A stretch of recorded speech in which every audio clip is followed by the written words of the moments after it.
Okay, hello. All right, I'm trying a little bit of a different setup. I want to make sure I can stay in frame. Okay, so today's video is something that I kind of wanted to share, talk about for a long time. It's just kind of been scary. It's very vulnerable. It's controversial. It's heavy. Yeah, I want to try to make this as like short as possible and maybe also divide it into different parts. But basically, my day job, so to speak, for the past 10 years has been a PA, physician assistant. I worked in hospitals, and then I worked in a nursing home. And I mainly did internal medicine. So, of course, you know, start of 2020, I was working in a hospital in Brooklyn, New York, during the onset of the COVID-19 pandemic. So I just think it's important to talk about it, to have people who were frontline workers, so to speak, talk about it, air it out, because I just feel like it's, people are trying to forget that it happened, and it's like, it happened. And I think it's just important too, because it not only obviously affected the whole world, but just the perspective of being the medical provider, having to put our lives on the line, risking our lives, not knowing what was going to happen, just so much trauma. And I just feel like there's not enough support. There really isn't. So, like, I don't really, like, I tried to make a support group on Facebook, but it just didn't really go anywhere. And we're like expected to just kind of like move on and live like we never went through it. And listen, I guess life is all about ups and downs. That's what life is. We do, go through trials and tribulations, and things happen, and so on and so forth. But I think it also just like, I think it depends on the person, and I think it depends on, the person and how they can digest it. So anyway, so basically, so 2020, at that point, I'd say, I guess, about 6 years into being a physician assistant. The name of it, just, it's not really so important. Well, it is and it isn't. Okay, so basically, so I was working there. I was working as an internal medicine PA, but not necessarily on the like internal medicine med surg floor. If you don't know what that means, it's kind of just like the main area. Like if somebody's sick and they're admitted into the hospital and they have to like stay overnight or more than one night, it's called med surg or medicine surgical, regular floor. I pretty much was mostly in the psych units, actually. It was really amazing and fascinating work. I loved it. I basically was part of the medical consult team and would go and, I would see the new admissions into, it was like a locked inpatient psychiatry ward. So like, unfortunately, if someone was deemed to be a danger to themselves or others, pretty much that's what it was. They were, either self-harm or suicide attempt or, violent, dangerous to other people. They were admitted into the psych ward, and our job was to, just to manage kind of the chronic care, primary care issues, and every so often, things happen. So, so I was there. So when this thing first kind of came on the scene, I was just like, all right, whatever, it was just weird. It was very surreal. It was just like, what do you mean there's a virus that like no one knows about? Like, what are you talking about? And like, I kind of viewed it as similar to like the swine flu, or like there were other kind of like, or SARS, or like things that were going around in the past. And I was just like, okay, whatever, or like Ebola, right? I just was like, oh, okay, like I didn't think it was very, like it was going to be relevant, right? I was just like, okay, it affects other people, and, it'll just blow over like the other ones, and that's it. You know, Never in my wildest dreams did I ever think that, I'd be living in a time when we'd have a disease that's fatal, that no one fucking knows what to do, right? So, fine. So I'm like, okay, well, anyway, even if we do get patients who have this COVID-19, what the hell? I'm cool because I don't work on those floors. I work in inpatient psych, and like, if they have it, they have to be transferred to medicine anyway. You know what I mean? Sorry, this is like, I don't know why it's not staying. I don't want to hold it because then I will probably get out of frame. So anyway, all right, I'll just have to do this for now. So yeah, so basically, we find out about this thing. I'm like, okay, I don't know what's going on. Whatever, this is weird. And as people remember, it was just like the information changed every single day. The numbers just kept, it was like exponential. It was like, oh, there's one case of it in, Westchester, New York, or there's a few cases in California, and we're just like, okay. And then the next thing you know, there's like 1,000 cases in Brooklyn, or like, thousands and thousands of cases in New York. It was like a wildfire. And so I was like, okay. And the thing that really made it real for me, it's like hard talking about it.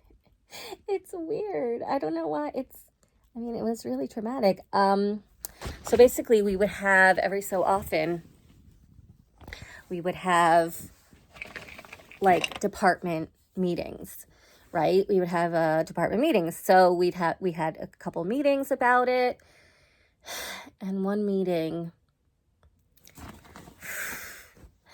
when I kind of realized, yeah, you know what? You're not safe because you're going to have to step up and start treating these people with this mystery virus that's fatal. Yeah, we had a meeting, and the chairman was just like, listen, I know you're, in OBGYN, and I know you're in this specialty, and I know you're in the clinic, and I know, but we need all hands on deck. We need all hands on deck. When you decided to get into this profession, this was part of the agreement. This was part of the plan, that you help save lives. That's what you do. It's like, yes, technically we have the specialties, and technically we have our little sections, and we have our little things, but at the end of the day, my training was really for, PA training is very much like, it's just across the gamut. And then usually, like, if, you can train into a specialty, or you just do internal medicine, which is like everything, right? So yeah, he was just like, listen, yeah, you're technically, you only do that thing, but at the end of the day, you have a medical license, you have a PA license, you have a nurse practitioner license. All hands on deck. All hands on deck. We're in a crisis here. We need you. So, yeah, something like shifted in me when he said that, because it's like, I don't know, it was like an epiphany. It was like, you never think that you're going to face that.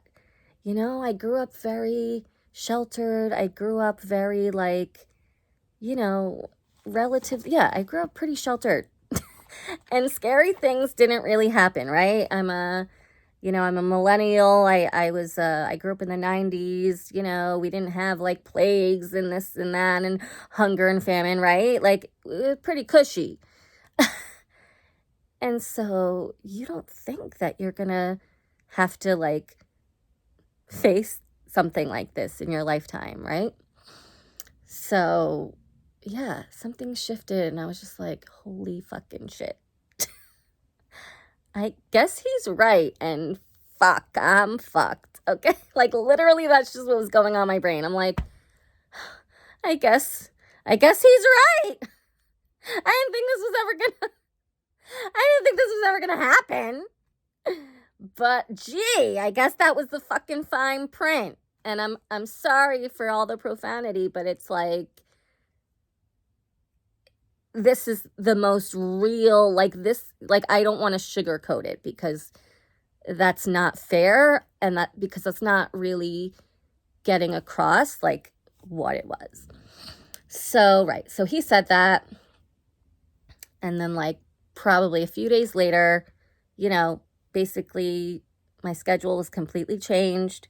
I went from an 8 to 4, 5-day a week, Monday through Friday schedule to, okay, you're scheduled for 3 12-hour shifts in a row, and you're working Sunday, Monday, Tuesday.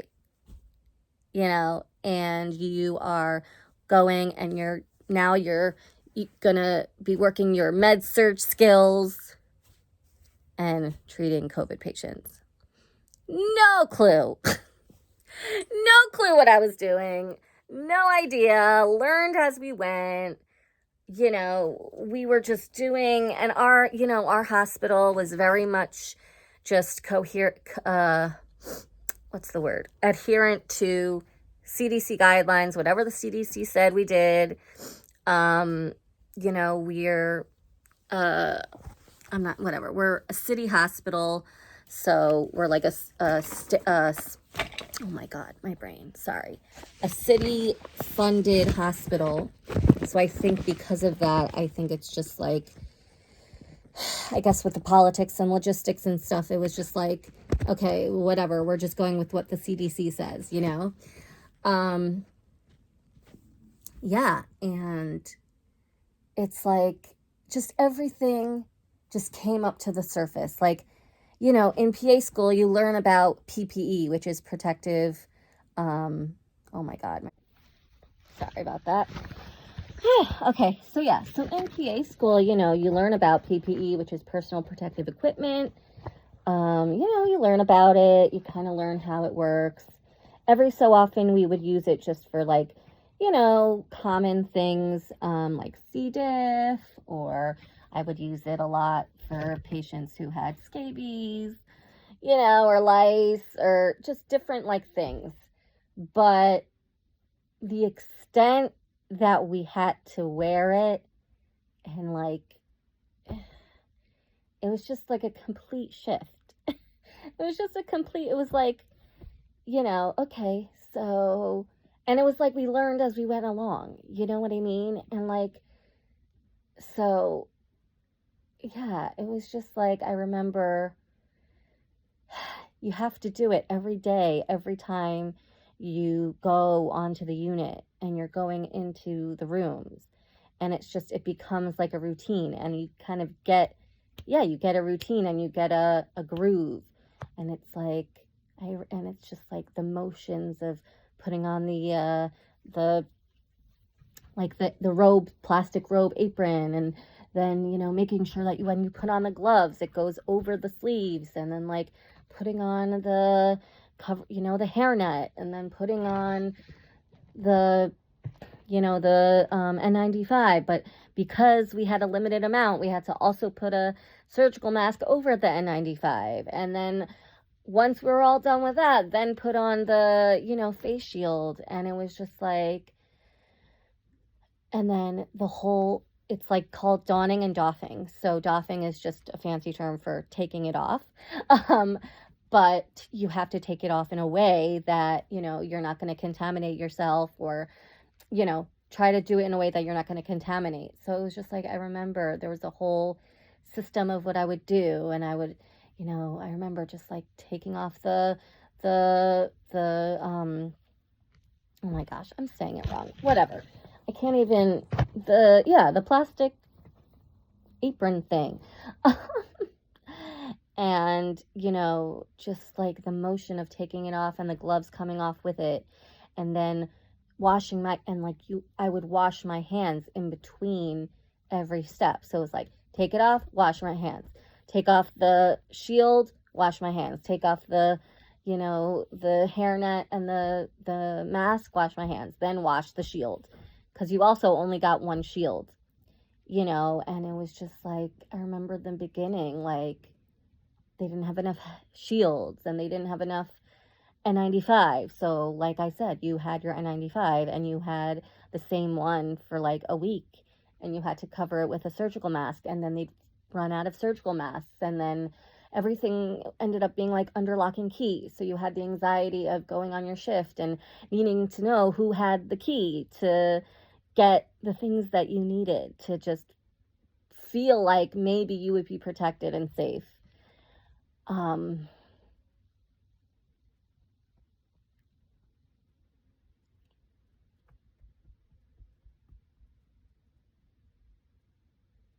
The fear is an understatement.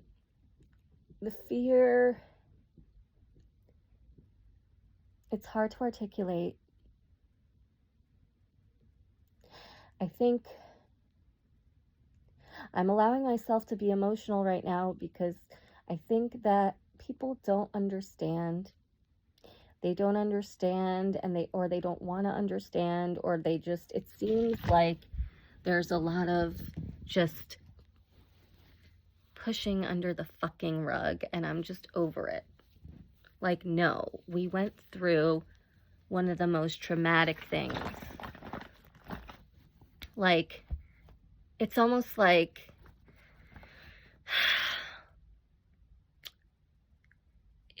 it's almost, you know what it is? It's like we had to turn into firefighters and cops. You know what I mean? Like a cop or a firefighter, they know that their life is on the line every time they go out. And that's what they train for. They're trained for it. Yes, they have, their protocols, and they have their trainings, and they have their debriefings, and they have their system to kind of deal with it, right? Because every single time they go, there's a risk that they're not going to make it. Well, it's not like that with with a freaking PA or a nurse or a doctor. We're not trained that every single day our lives can be at risk. And yet it was, because no one knew what was going on. No one knew, everyone was guessing. Everything was guessing. So we had this thing where it was literally wiping people out. And yes, my only saving grace is my age, right? Because at the time I was in my I'm still in my 30s. But, I think I was in my early 30s. And most people who were dying like that were middle-aged and older. So I had a little bit of hope, right? A little bit. But we didn't know. And it was just so many things changing at the same time. Like, my schedule totally changed. I have to start treating patients with this virus that I've never heard of in my life. And I'm just, kind of go with the protocol. And it was just like chaos and mayhem. And it was just,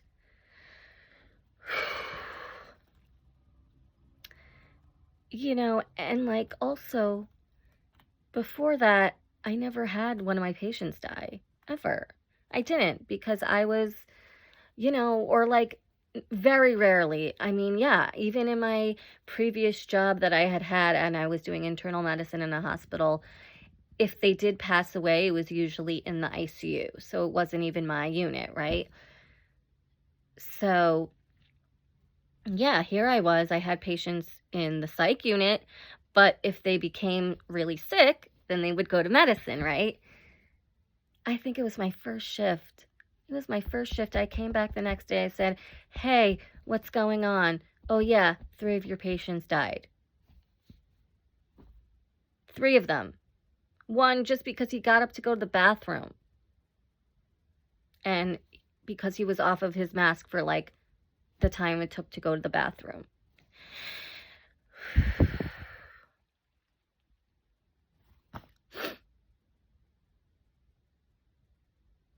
And to make that first phone call to the family. And to hear them screaming.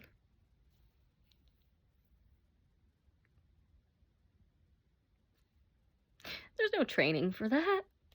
There's no preparation for that.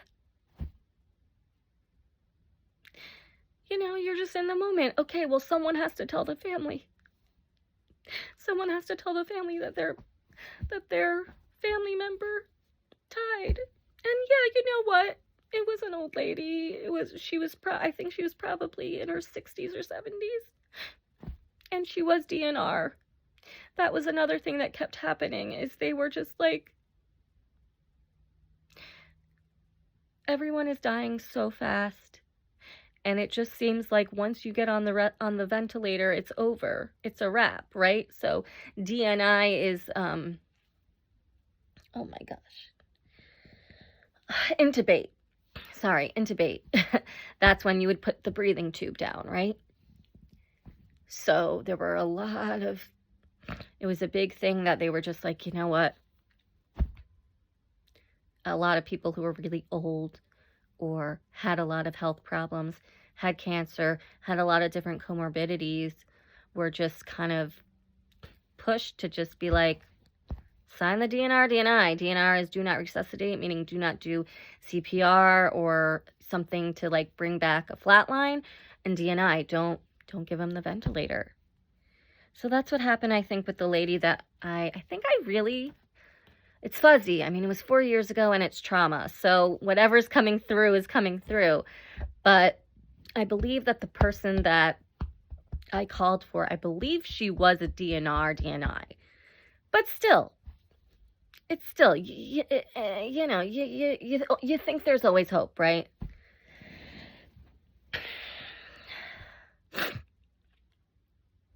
Yeah, so it was just like a lot of firsts and a lot of just like digging deep. And it was like, I mean, I don't know, like it was weird because it was like, it wasn't even a idea in my head that I'm like gonna quit my job. You know what I mean? I mean, first of all, whatever. I'm living in New York City, paycheck to paycheck. Like, I can't, you know, financially quit, right? How am I gonna pay the bills? But even so, like, it was weird because it was like, on the one hand, it was so scary and so traumatic and so like, yeah, just scary. But it also just like tapped into a part of me that, okay, hold on, sorry. Oh my goodness. Okay, is it still going? Yeah. It tapped into a part of me that I didn't know I had, you know, or like I knew I had but never had to use. Like, just like, yeah, like it took fucking courage. I just saw 11:11. It took fucking courage. It took fucking inner strength. It took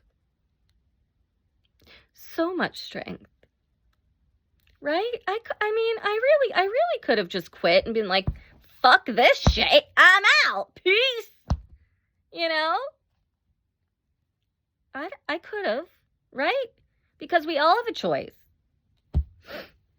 And I think there were doctors and nurses and PAs, I'm sure, who did quit and did leave.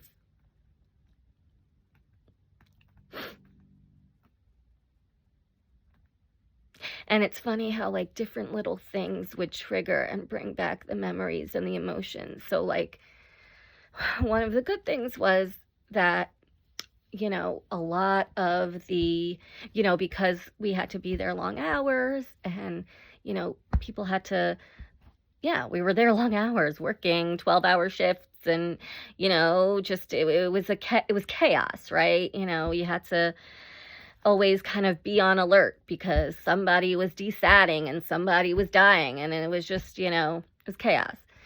So one of the things that was kind of silver lining was a lot of like these kind of church organizations and restaurants were sending free food for all of us, like 3 times a day.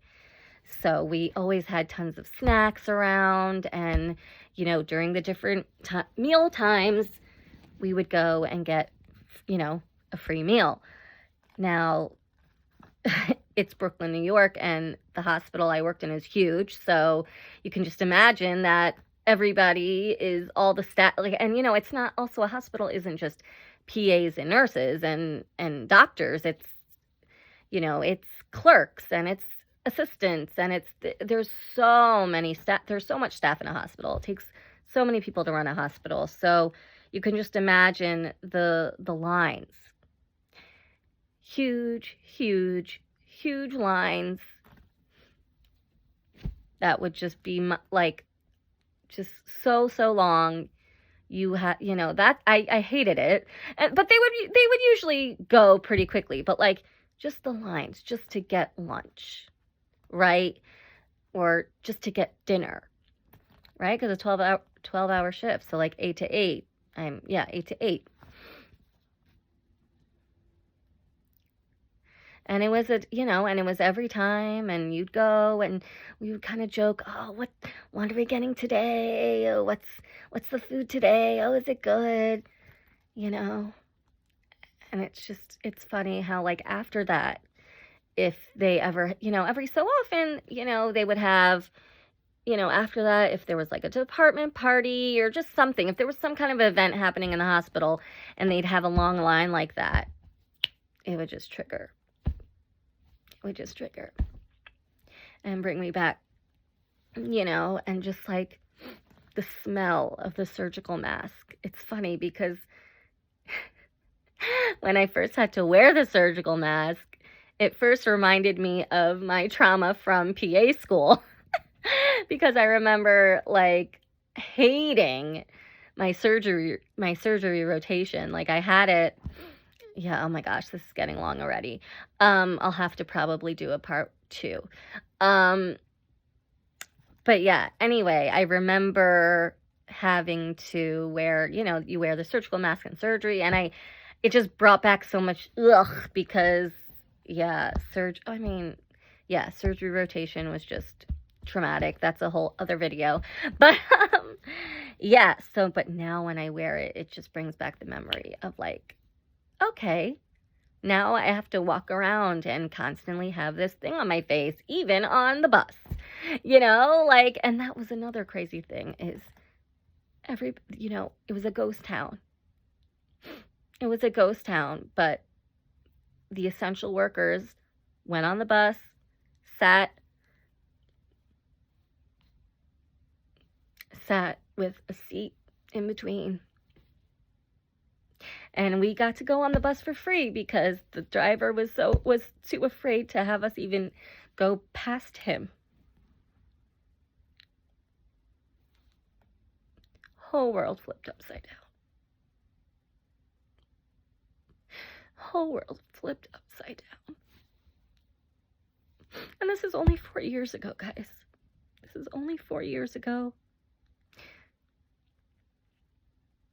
So I think it was really important for me to come on here and start to share my story, because if it even just helps one other person, PA, nurse practitioner, nurse, doctor out there, I've done my job, So I'll stop here for now. I'll see if I do a part 2. I think I mostly conveyed the emotions of it all. I don't know if it's really relevant to like had more like detailed stories, because honestly it's all fuzzy because it was so traumatic. Um, and it's controversial anyway, but we'll see. So thank you. I appreciate you um, supporting me and being just, yeah, being here, letting me share and be vulnerable with you.